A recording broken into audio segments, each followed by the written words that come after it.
This is Morning Perfect Base. I'm Van Velding, and I'm going to work on my perfect base a little bit every week.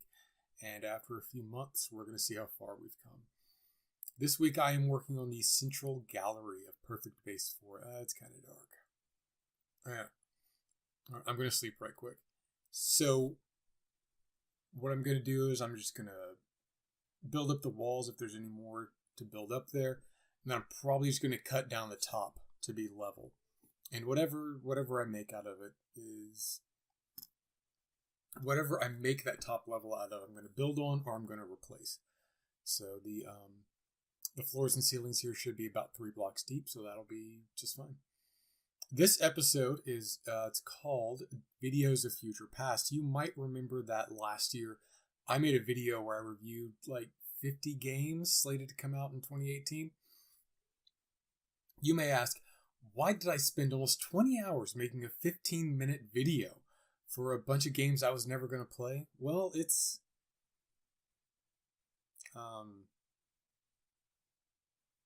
So this year, I'm running down a quick list of just 13 games scheduled to come out in 2019. Ugh, still getting used to it. It's January. Give me some slack. Well, not all of these games are my cup of tea, but I'm sure that folks do care about these little guys.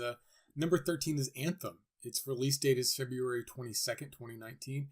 It looks like chop suey, really. Just a bunch of generic Mechwarrior things thrown together with suits of armor instead of WoW's magic or, whatever. It's just like a bunch of upgrading and instances and guilds and bullshit. Dollars to donuts. It'll have some top-notch cutscenes and that hint at this bigger world before throwing players hip deep into grind and loot boxes. Number 12 is The Last of Us 2. I never played the first one, but I've always been fascinated by this series. It's got good buzz. It is yet another zombie game, but everyone seems to love the story, which is pretty high praise. The trailer looks good, and it's always great to have a game with an LGBTQ lead, because at the very least you get to hear the guys who usually say, the gays are equal now, talk out of the other side of their mouth about how games shouldn't have gay leads. Biomutant is next. I don't give a shit about cute animal games. I guess they dodge the uncanny valley easier than human-centric games. Hey, look, Shenmue is on this list. It looks fun, fascinating, and beautiful. The world looks deep and well thought out. Some of the water effects in the later trailers give me some hope for something that takes environmental interaction to the next level. It doesn't look like, from the first trailer I saw for Biomutant, I thought, wow, they might have a cool crafting mechanic which causes like % gun jam chances or whatever. That doesn't look like that's going to be a feature. It looks like it was just a cutscene thing, which is unfortunate. Crackdown 3 is next. I don't give a shit about cute animal games. I just sometimes read the wrong paragraph of my script. Crackdown 3 was an exclusive release title for the Xbox One, or it was supposed to be 6 years ago, and this all feels a little familiar. It's probably just because we've been waiting so long for Crackdown 3. Is it fair that the expectations for such a simple game are set so high because it's been delayed for so long? Not at all. Not even a little bit, but it better be good to make up for all of the time it's been in development. I don't even know how you improve on a Crackdown game or where you take the series story from part 2, but you better knock it out of the park in February when it comes... No, wait. I have a PS4. Who gives a shit? Alright, Days Gone. There's a lot of headspace with The Last of Us 2, but I appreciate Days Gone's straightforward approach to zombie fighting and motorcycle gang beefing. It feels like a more refined exploration of State of Decay, more even than the actual State of Decay sequel. I guess we'll see on April 26th. Dreams is apparently... Damn, I feel like I've done this one before. Looks like a high-concept game with a vibrant aesthetic. Think a really French Minecraft or that PS3 title with the little guys. Little Big Planet, that one. Little Big Planet. Little Big Planet 2, like, taken to a level where you can make other video games inside of it. If that's your jam, it should be out sometime this year. The last demo I saw was honestly impressive. Not impressive in like, I need a positive adjective to say about this, but I watched it and I'm like, wow, this is great stuff. I wish I had the money and the time to fully delve into Dreams, because it's going to let some people do some pretty cool shit. Uh, Mechwarrior 5, I was initially cynical about this one, but Battletech gave me a lot of confidence. Battletech came out in 2018, was a top-down mechy control-y thingy. It has been a long time since we have had a Mechwarrior game, and they're one of the best things about the Battletech franchise. It's hard to do a successful mecha sim, and there's a niche.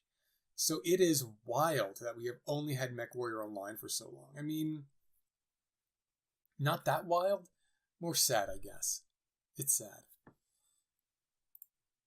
Anyway, Kingdom Hearts 3 should be coming out in less than a week. You know, these guys use all these Disney characters and they got all these stupid anime weapons, but they just need to give Donald Duck a 9-meter. He's a sailor. Did Kingdom Hearts 3 come out last year? No. It's scheduled 1/29/19. It's probably the day I post this. Metro Exodus. I heard someone describe this as good Borderlands, which is encouraging. That's high praise. No game on Earth has moved me closer to Purgatory itself, or at least the neutral homeworld, than Borderlands. I like this shell-shaded aesthetic, and the space setting, and the unique characters, and even the gunplay is fun enough. It just doesn't inspire any feelings whatsoever in me other than a calm recognition that it is a game and it has many features. Also, Claptrap is like chocolate drink. Hot cocoa and chocolate milk, it's too much. It's too much. Anyway, Metro Exodus. It's got this East European aesthetic and these survival elements that give it promise over something as plasticine as Borderlands. So I'm gonna miss all this area up top. You know, I'd lived here for a while. You know, I lived out of here whenever this place was just a camp, and now that I have an actual base and stuff, I'm moving down. I'm taking it all down. I'm gonna take that house down. I'm gonna miss it. Anyway, Skull and Bones, I thought it had already come out, but I guess that was Sea of Thieves. Skull and Bones looks a little more realistic, with the focus being on a slightly more faithful to the pirate-era naval battles. I guess the Assassin's Creed with the naval ship was good enough for Ubisoft to make a whole game based on it. It looks good. It looks good. If I was the type of person to sink money on new games, I'd be into it. It'd be the bottom of my list, but I appreciate a pirate game in which you actually pirate shit. Looks like a Mechwarrior that has some of the mecha qualities I was just talking about, but I'm probably going to have to Google monitor it so that I just get some Let's Plays that pop up my dash, some alerts when they start coming out. Ori and the Will of the Wisps. This thing is another indie side-scrolling adorable animals game. The type that's give me deja vu these days. There's like a darkness in the 100-acre wood, and you've got to stop it because you're an adorable, tiny glowfox trapped in a massive world littered with the ruins of a long-dead civilization. And, I don't know, swarthy Europeans kidnapped your daughter, and you have a very specific set of skills. Anyway, Psychonauts 2. I never played the first Psychonauts. I think I have it on Steam, so I probably should play it first. I've heard nothing but good things, and I look forward to playing a quirky RPG, provided the second one can keep the tone. That's the hard part, man. Keeping the right quirkiness from the first one to the sequel. And then there's Shenmue 3, which still looks like shit. I did all of these last year. These fucking games still haven't come out. Mother of lemon rinds. What the fuck is wrong with you people who make video games? Make the games. Make them. Just put them together and make them. Then let people buy them. In the same year, you said you were going to let people buy them.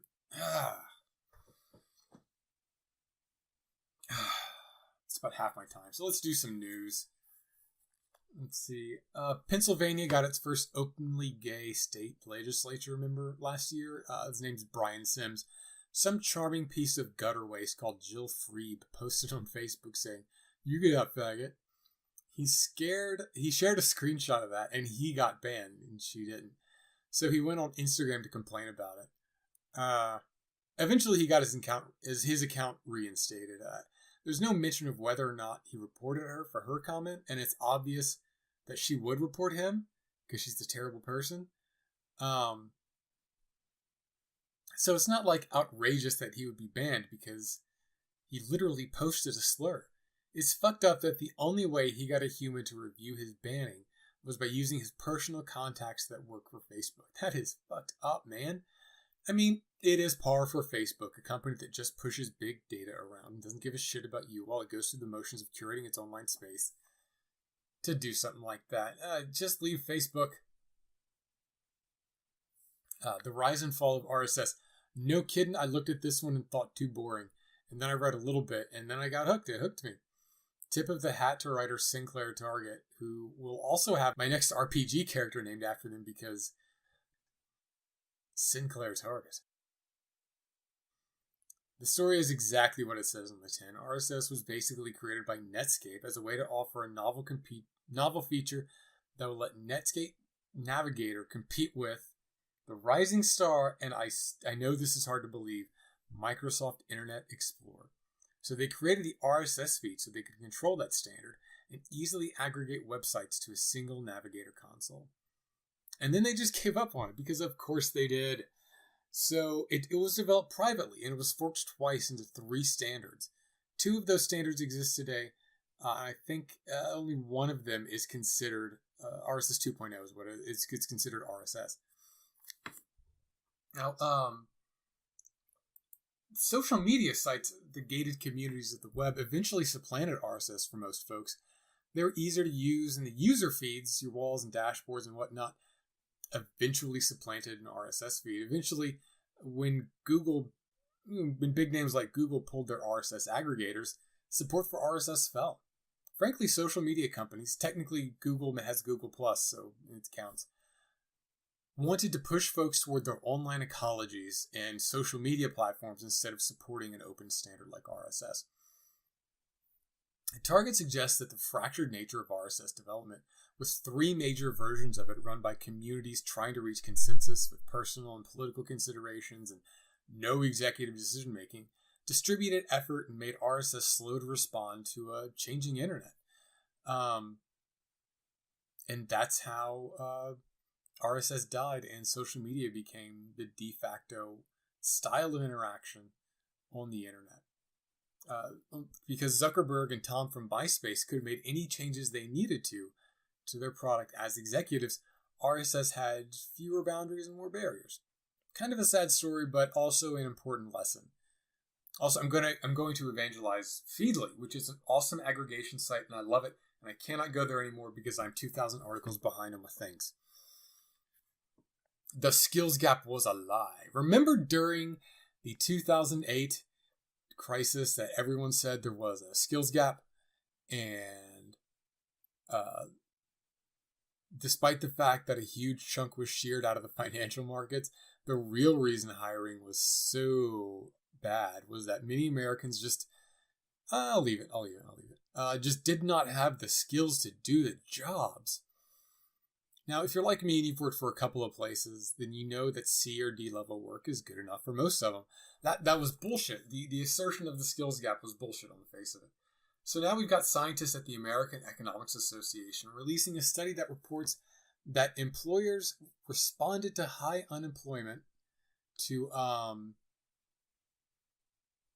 by making job descriptions tougher. And when the economy recovered, job descriptions softened up again. They studied 36.2 million job postings, and they found that the descriptions for the same jobs changed. Oh shit, my sign. Fuck. Okay, well, whatever. They found that descriptions for the same jobs changed to require greater credentials as the crisis came on, and then those credentials stopped being necessary as unemployment dropped. Again, this is something that companies had to consciously do, and when things were at their worst, people were saying that the skills gap was real, and companies advertising for government fixing things was the right way to go. And it isn't. It's not companies trying to do those things. They weren't trying to close the skills gap or better prepare Americans for the workforce. It's part of a dedicated, albeit uncoordinated, campaign to get Americans to blame themselves for being out of work when the only reason so many people became unemployed was because of economic chicanery and the resultant domino effect. Chicanery which we didn't punish, and dominoes that we stacked up the exact way they were to before. We've learned nothing and done nothing except given companies, billions of dollars. certainly if we were to ever do that again, and we probably will, we should demand some goddamn money back. Paid out long term or not. We need to get a return on our investment there. Anyway, for Taco Bell is going to have a vegetarian menu this year. They're going to make one. I kind of thought they already had vegetarian food. I mean, beans, cheese, tortilla, salsa. That's 80% of the menu, and the rest of the menu is just those crunchy cinnamon things. Beef and chicken are just add-ons. I mean, for fuck's sake, Taco Bell's stately flagship, the 7-layer burrito, is already vegetarian. But I guess that put that shit on the menu as such now, which is fine by me. I guess they have yearly commitments. Last year they stopped extra large sodas and began using cage-free eggs. Taco Bell is apparently a pretty good company. We already know about their LGBT friendliness and their burrito program teaching young men to give head, and their taco salad program, which helps women. They're just a good company. They're just a good company. So really, it's just making a menu that says vegetarian, and that might seem to pale in comparison to the stuff they've already done. But they're also going to reduce sodium in their meals and shift to sustainable beef. They say they're going to create 100,000 new jobs in the U.S. by 2022, which sounds so optimistic that I think they might be planning on taking over the world. But when they do, they will rule with a warm tortilla glove. Also, I swear I'm not paid by Feedly or Taco Bell. I just really like them both. This is a cool one. It's called Flexicat. It is a system of 100 cards which can be used to simulate the tarot, a standard deck of cards, games with up to 10 suits, I guess those exist, pyramidal decks, even Ultimate Werewolf. So obviously, there's a lot of data on each card that's coded for different uses, and it would be unfair to the creator to say that they're cleverly designed, because of course they are. The real notable in this is that the sit down and do it problem of the visual design challenges and just actually getting the thing cranked out is what I respect. I respect both of those struggles. What's slightly more notable is the fact that the cards all have adorable cats on them. So you get versatile cards, plus you get great visual design and good art. It's one of those ideas that's so simple and so elemental that I'm shocked it hasn't been done before. But seriously, go ahead and check it out. Link is below. You can also Google FlexCat and get it on thewrongtools.wordpress.com. Anyway. Oh yeah, I want to talk about Fallout 76. Oh man. So I wanted to thank Bethesda. Obviously, Fallout 6 has been a shit fit since it started. But I do want to commend Bethesda for handling some harassment a week ago. Some asshole decided to grief another player because that other player was gay, following him and killing him and his friends over and over. Some of the things this asshole said include cleaning the wasteland of queers, and you know what we did to your people back then, we killed them. No lie. The video's in the article. First, I want to thank Bethesda for permabanning this shit stain, ostensibly bricking his $60 game. But the dude isn't even sorry. He says he doesn't hate gay people. He just targets them for griefing while saying homophobic things. He hates gay people by doing the things that people who hate gay people do. QE fucking D. But let's just assume he's an 18-year-old and he wanted to be transgressive. You know what would also be transgressive? Beating a guy up because he's straight. Beating someone up because they're white. The type of transgressions, the patterns at play, these innocent boyish games tell you a lot. They didn't pick on players for being an American or being cis because he wasn't just being transgressive for the fun of it. He chose a group that was acceptable to act out against. Folks like to say that discrimination against LGBTQ people is in the past because they aren't us and they don't know what it's like to live our lives. But incidents like this show that there's only a thin veil between now and then, and the people who want to ignore that risk are willfully ignorant of people who live different lives than them. They're the type of folks who just think that other people will get by in hard times because they always get by. They're the sort of broken people who can have everything in the world and still wallow in their own sadness and sense of self-pity because they refuse to believe that anyone else can feel sadness, and they refuse to feel empathy or pity for anyone but themselves, honestly. So anyway, I think I've got a little extra time here. I'm debating whether or not I want to specialize this storehouse and keep most everything in it and just a few little baubles up top, or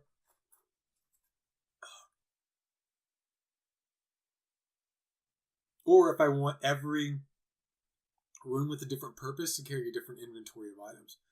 Therefore, only the most boring bricks gets trapped in here. Because this is quite a bit to take in. You know, it's a lot of it. So, I think watching Burnham, I just watched Discovery for the first time. Watching Burnham interact with Sarek and Amanda is going to be interesting. I'm sure it's already been interesting. I'm like a season in it. But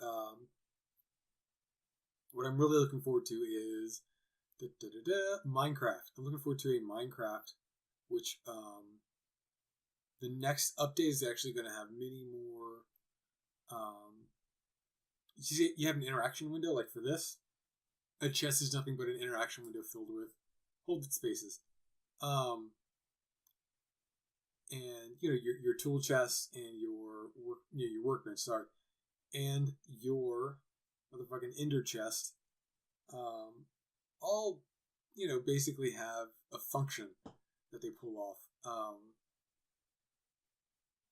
So your furnaces and your furnace. So you click on it and then you get a special interface. That's kind of what I expect from some of these other things. Like blacksmith shops allow you to de-enchant your gear. God damn it! How many more walks are we gonna have to do? Ugh. If only I could tell the sun that the sun is getting really low. Oh. Man, I am so sorry to record this right after work. I'm a little low on caffeine right now. I'm also a little low on booze, but mostly the caffeine that's holding me back, so not bad. I'm gonna take a nap after this. It is like 6:30, 6:40. I'm gonna nap super hard. Just like rock sleeping. Sleeper at large. That's where we're getting some of these segues. I am briefly losing consciousness here. So I'm going to go ahead and wrap it up here. And, I'll catch you next time.